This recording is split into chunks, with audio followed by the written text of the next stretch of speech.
سوف يمضي بنا مركب للوداع يستحث الخطى.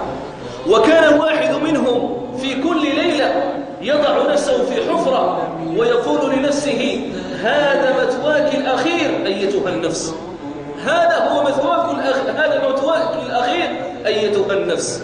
وعمر رضي الله تعالى عنه وأرضاه ذلكم الصحابي الجليل الذي قال فيه نبي هذه الأمة: والله لو كان نبيا من بعدي لكان عمر. هذا الرجل الفذ العظيم الذي كان من دعاء أو من ثمرة دعاء النبي صلى الله عليه وسلم: اللهم انصر الإسلام بأحد العمرين. فكان من أحد العمرين عمر بن الخطاب رضي الله تعالى عنه.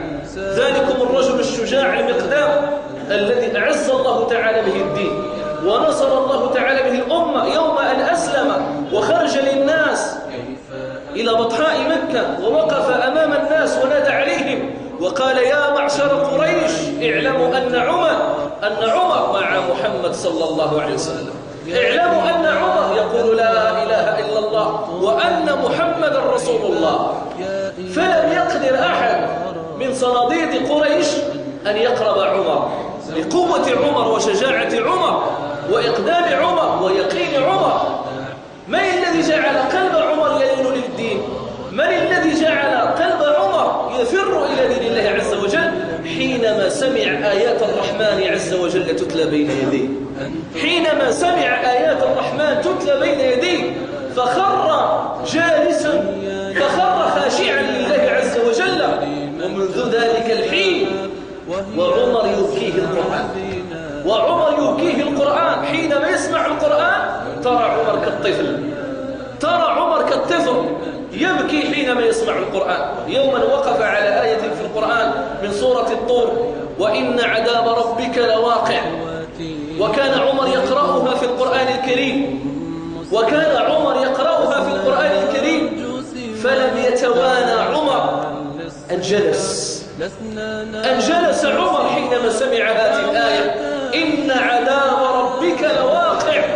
تذكر عمر عذاب الله، وتذكر الجنة والنار، وتذكر نفسه هل يكون من أهل الجنة أم يكون من أهل النار. عمر الذي شهد له النبي صلى الله عليه وسلم بهذه الشهادة العظيمة: والله لو كان نبيا من بعدي لكان هذا الرجل عمر. ومع ذلك بكى حينما سمع هذه الآية، لأنه ما زال يخاف وعيد رب العالمين، يخاف نار رب العالمين التي هي وعيد الكافرين الفاسقين المنافقين. عمر هذا الرجل والله لإن في قصصهم لعبرة، والله إن الوقوف على تاريخ وقصص هؤلاء الرجال لا شهامة وعزة وكرامة حينما نذكر قصصهم. هذا الرجل لما ولي أمر المسلمين، لما ولي أمر المسلمين أخذ واحد القلبة ديال الماء، حاوية وفيها ماء، ولطخها كلها بالطين وحملها على كتفيه وخرج إلى السوق إلى الباعة التجار وقال لهم: هل لكم في الماء؟ من يريد منكم الماء؟ وجعل يسقي الناس من الماء. عمر أمير المؤمنين يخرج إلى الناس يسقيهم بالماء. هذا عمر رضي الله تعالى عنه. عمر رضي الله تعالى عنه يمرض مرض شديد ويجلس في بيته مقعدا لا يقدر أن يتحرك، فيأتيه الأطباء من كل مكان وكلهم يجمعون أن يا عمر دواؤك في العسل، دواؤك في العسل. فهل يا ترى في بيت أمير المؤمنين جرعة من عسل؟ والله ما في بيت عمر ولو ملعقة من عسل.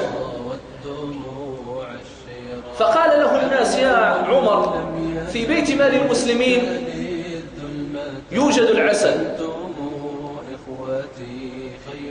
فصلى عمر ركعتين لله عز وجل، ثم بعد ذلك أخذ ما يكفيه من العسل وقال لأحد من رجاله أذن في الناس أن يجتمعوا في المسجد، فأذن في الناس فاجتمع الناس في المسجد، وكلهم لا يعرفون أن هذا الأذان أذان صلاة، وإنما أن عمر يريدهم لأمر. فاجتمع الناس في المسجد وكلهم يسألون ما سبب الاجتماع.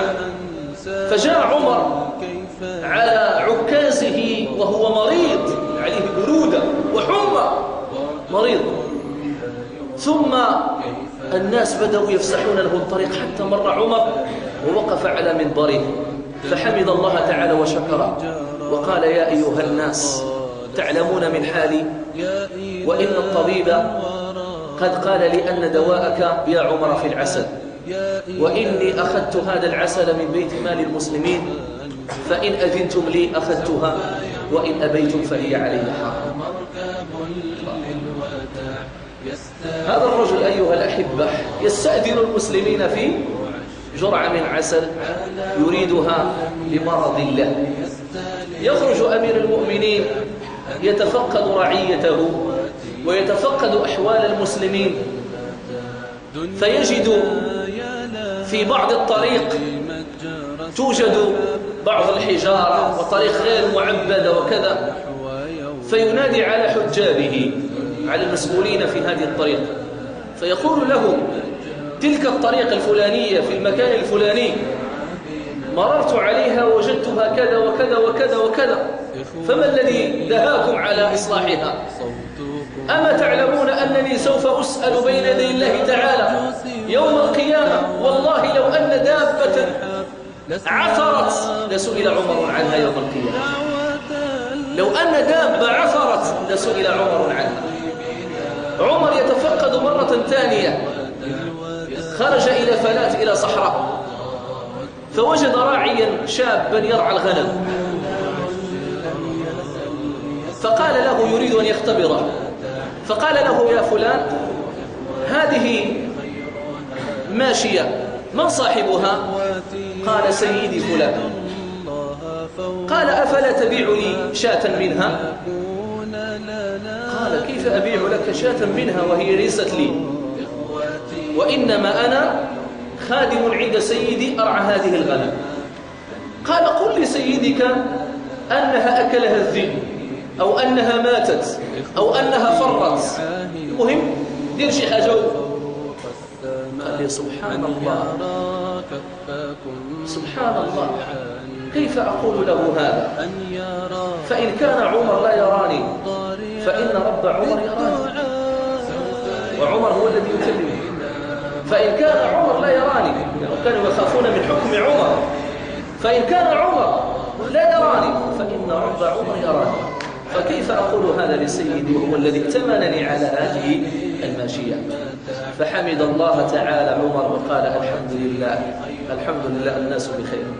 ما دام هذا الراعي في صحراء بعيد ويقول هذا الكلام فإن الأمة بخير إن شاء الله تعالى. عمر لما تولى ملأ الدنيا عدلا وملأ الدنيا إيمانا وزهدا وطاعة لله عز وجل. يستلذ المتاع أنتم إخوة.